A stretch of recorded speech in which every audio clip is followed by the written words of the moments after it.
Hello and welcome to this month's masterclass. This month, we are going to talk about learning through textures. It is a vital piece of my program, both online, the one that you are doing right now, and offline, the one that I do with my nature class, my sensory classes, and my local families. Learning through texture, it's crucial for child development. So today I'm going to go a little bit deeper into why it matters and what you can do at home to explore more textures. So let's get started.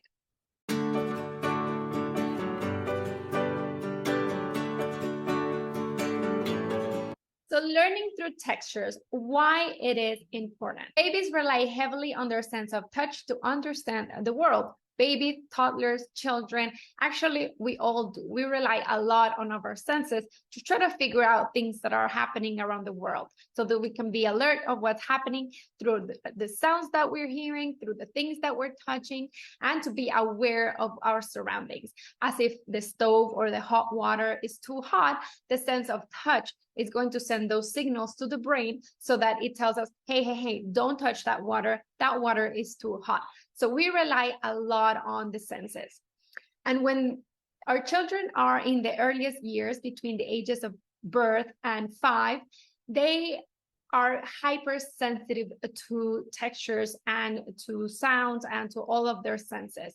That's why sometimes when you tell them to, put on your shoes that we need to go, it takes them a lot longer than for any of us, because they're taking in all of this information at the same time. They're listening and they're looking at it and they're touching. They still haven't yet figured out how to understand what are the senses that they need to pay attention to and what are the ones that don't, to do a specific task. So they're constantly taking in the world through their senses. So when babies and toddlers, they're not yet able to communicate fully with sentences, they rely heavily on the sense of touch. That's how they can ask questions about what things are. So they take it upon themselves to figure out what things are by touching it and using the sense of taste as well, putting things in their mouth. So it is very common that when they are exposed to something new, the first thing they want to do is to touch it, and the second thing is to put it in their mouth. That's how they're experiencing the world, and it is totally normal. The sense of exploration through the mouth, it varies, depends of each child and how exposed to different textures they are through that year. So this year, for the tiny seeds, we are going to explore a lot of that sense of touch and a lot of edible play. So touch enables children to get an understanding of what the objects are and what they feel like by experiencing various shapes and textures, right? Children will get to know things as prickly or sticky or silky or wet or fluffy as they start touching all of these materials. That's why it is important to give them that exposure so that they can go ahead and touch all of those materials and feel the difference between something soft and something rough, something prickly and something silky. Because they are not verbally able to communicate what they're experiencing, the liking and the disliking, they rely a lot on that touch. So they're going to tell you, I don't want to touch that water. I don't want to touch that gooey, sensory bin. So it is important for us to not only give them that exposure, but give them the freedom to touch at their own time so that they can explore. So touch and texture helps as well with language development. So another reason that learning is so important through touch is that it gives us, the adults, the opportunity to give them some language words that we're not commonly exposing to them. So it gives us some vocabulary that we are not usually aware of being used, and we can expose them to that. So we can describe what we're seeing. We can describe how they're touching and what is it that they're touching. So if the water is wet and you're giving them like some warm water, you can say, oh, can you feel that wet water? So it gives you a lot of that situation where you as a parent can easily communicate the different textures. And textures can be anything. It could be something you can hold, as well as it could be something like this is dry ice inside a pumpkin, and it just creates magical experiences for that verbal acquisition. So one thing that you can do is you can think about if someone else is next to you and they can't see, and you can describe what your child is playing with. So you can be like, oh, you're playing with the pumpkin. It feels very rough. Oh, the stem is a little bit rougher. And look at the skin, it's a little bit softer.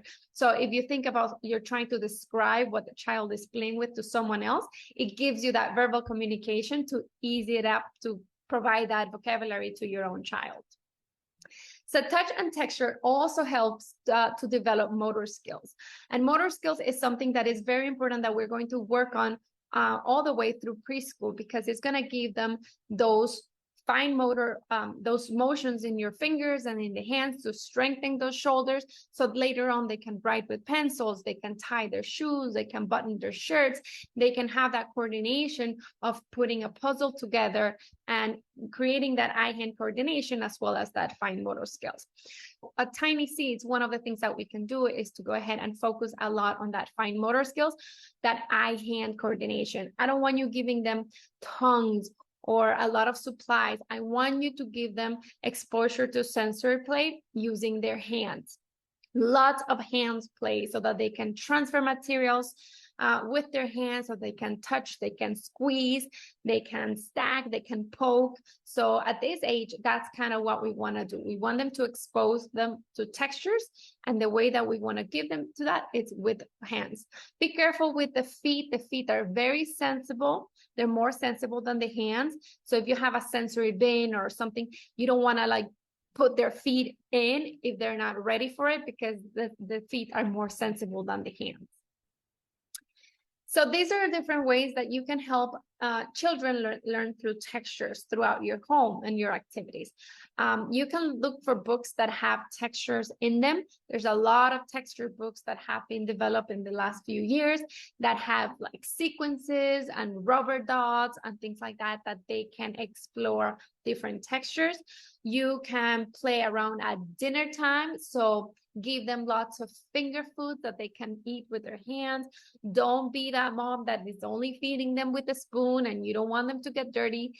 Dinner time is a great place to get dirty, to feel all the different textures, because what they do in their hands translate in their mouth. And if your child is exposed to different textures through their fingers, they're going to be more comfortable eating those different textures in their mouth. So I'll tell you a story. I used to be very picky eater. I used to be more picky eater than now. And I used to hate the texture of pudding. That fluffy, gooey, wet texture, I just didn't like it. And through doing the classes, I also realized I don't like the texture of shaving cream. And if you see the two together, the textures are very similar between shaving cream and pudding. And the more I did the classes and the more I was exposed to shaving cream and I had to clean it up when the kids were done playing, the more my tongue and my mouth was accustomed to that texture. Even as an older adult, I am now better eating those type of textures because I gave my hands the exposure to that texture. So if you want kids that are less picky eaters, give them lots of textures in their fingers. One of the great ways to do that we do it every month, it's through sensory play. All those sensory bins, sensory recipes, ooey gooey materials, and fun things that you can set up at home. That provides you lots of sensory play through different textures with different toys. Also paint. Paint is a very wet material that not all kids are very comfortable playing with, so you can explore with that. And one of the easiest way that you can explore texture is going through your nature walks. Nature offers so many different textures that we literally cannot replicate at home. So we can go on textures and we can touch the bark of the trees. We can throw rocks to the lake. We can see the uneven terrain that we're walking with. We can touch a soft flower. So nature walk is something that when you start doing your nature walks throughout the month, keep an eye on that that exposure to textures, as well as engaging all of the senses. Don't be afraid to get dirty through sensory, through art, through nature, and use your vocabulary to explain to them what is it that they're feeling with their hands, what is it that they're touching, so that they get more comfortable with sensory play. Sensory play is the base of their early childhood, and we're going to do a lot of activities from here until they go to preschool through sensory. So we want to give them lots of exposure. And if you have a child that is not very accustomed to textures or has a hard time, touching different textures, we don't want to force them in and put their hands in the paint and be like, touch the paint, you need to touch the paint. Instead, we can give them supplies such as have a bucket of water nearby they can quickly wash their hands off, or a towel that they can wipe themselves on. You can give them spoons and paintbrushes to poke the different materials if they're not fully comfortable with their hands.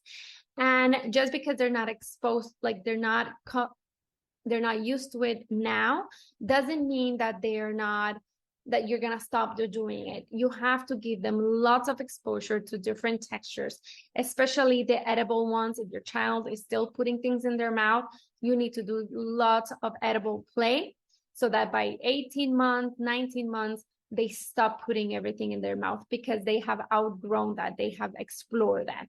If you prevent them from doing that through this age, that is what their body needs right now, how they want to explore, you're going to have issues with picky eating. You're going to have issues with other sensory processing disorders, and you're going to have issues that you have a 2 and a 3-year-old still putting things in their mouth when they should have already outgrown that.